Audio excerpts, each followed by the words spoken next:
இருக்கீங்களா? இப்போ நம்ம ஒரு டிஃபன் ரெசிபி தான் செய்ய போகிறோங்க. டிஃப்ரெண்ட்டாக சாப்பிடணும், ஒரே மாதிரி சாப்பிட்டு போர் அடிக்குது அப்படின்னு நினச்சிங்கன்னா இந்த ரெசிபியை நீங்கள் ட்ரை பண்ணலாம். இது ஒரு ஹெல்த்தியான ரெசிபி தான். காரசாரமான சைட் டிஷ் எதுவாக இருந்தாலுமே இதுக்கு நீங்கள் தொட்டுக்கிட்டு சாப்பிட்லாம். நிறைய நேரம் மாவை ஊற வைக்கணும், அரைக்கணும் அப்படிங்கிற வேலைலாம் இல்லை. சட்டுன்னு செய்யக்கூடிய ஒரு 10 நிமிஷத்தில் முடிக்கக்கூடிய ஒரு இன்ஸ்டன்ட் டிஃபன் ரெசிபி தாங்க. இப்போ இந்த ரெசிபியை எப்படி செய்யுதுன்னு பார்த்துடலாம். அதுக்கு ஒரு மிக்ஸி ஜார் எடுத்திருக்கேன். அதில் 1 கப் அளவுள்ள கோதுமை மாவு சேர்த்துருக்கேன். மெஷர்மெண்ட் கப்பில் 250 mlன்னு ஒரு மெஷர்மெண்ட் கப் இருக்கும் இல்லைங்களா, அதில் 1 கப் சேர்த்துருக்கேன். பாதி அளவு அதில் ரவை சேர்த்துருக்கேன். 1/2 கப் அப்படிங்கிற மெஷர்மெண்ட்டு நீங்கள் உங்கள் வீட்டில் இருக்க எந்த அளவு வேணாலுமே சேர்த்துக்கோங்க. இதில் ஒரு 3 சிட்டிகை அளவுள்ள பெருங்காயத்தூள் சேர்த்துக்கலாம். கட்டி பெருங்காயமாக இருந்ததுன்னா கரைச்சி ஊற்றிடுங்க. 1/4 டேபிள் ஸ்பூன் அளவுள்ள மஞ்சள் தூள் சேர்த்தாச்சு. 1 சென்டிமீட்டர் நீளமுள்ள இஞ்சி துண்டு. காரத்துக்கு பச்சை மிளகாய் 1 சேர்க்கிறேன். நீங்கள் உங்கள் காரத்துக்கு ஏற்ற மாதிரி நீங்கள் கூடுதலாக கூட சேர்த்துக்கலாம். இந்த ரெசிபிக்கு தேவையான அளவு உப்பு 1/4 டேபிள் ஸ்பூனுக்கு கொஞ்சம் அதிகமாக சேர்த்துருக்கேன். இதில் தேவையான அளவு தண்ணி சேர்க்கணும். கொஞ்சமாக தண்ணி சேர்த்தா போதும்.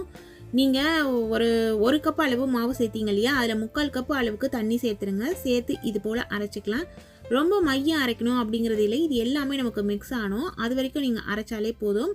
கன்சிஸ்டன்சி இது போல் இருக்கட்டும். இதில் மீடியம் சைஸில் இருக்கிற உருளைக்கிழங்கு நல்லா வேக வச்சு எடுத்து அதையும் இதில் சேர்த்து நல்லாவே அரைச்சிடுங்க.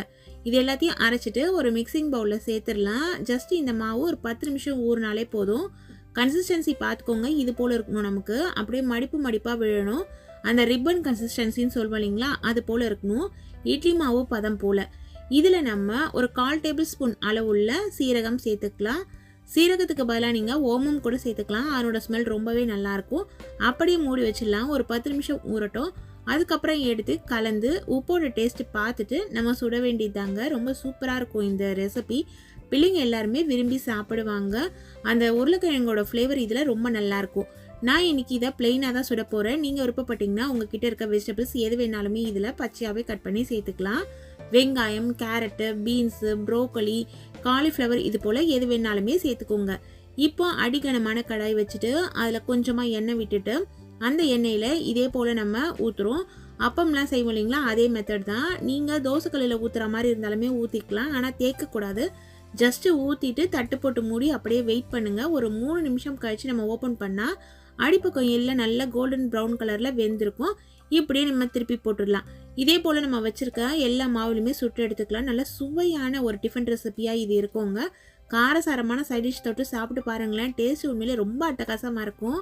இது குட்டீஸோட ஒரு ஸ்பெஷல் ரெசிபியாக கூட இருக்குங்க. ஆனால் சாம்பாரில் இந்த ரெசிபிக்கு அவ்வளவா மேட்ச் ஆகாது. கொத்தமல்லி இலைகள் கூட நீங்கள் இந்த மாவில் நல்ல பொடியாக கட் பண்ணி எடுத்து சேர்த்துட்டு கூட சுடலாங்க. நல்லா கம வாசனையில் சூப்பராக இருக்கும். நீங்களும் இந்த ரெசிபியை அவசியம் ட்ரை பண்ணி பாருங்கள். உண்மையிலே டேஸ்ட் வேறு லெவலில் இருக்குங்க. இந்த ரெசிபியை நீங்களும் செஞ்சு சாப்பிட்டு என்ஜாய் பண்ணுங்கள். Thank you friends.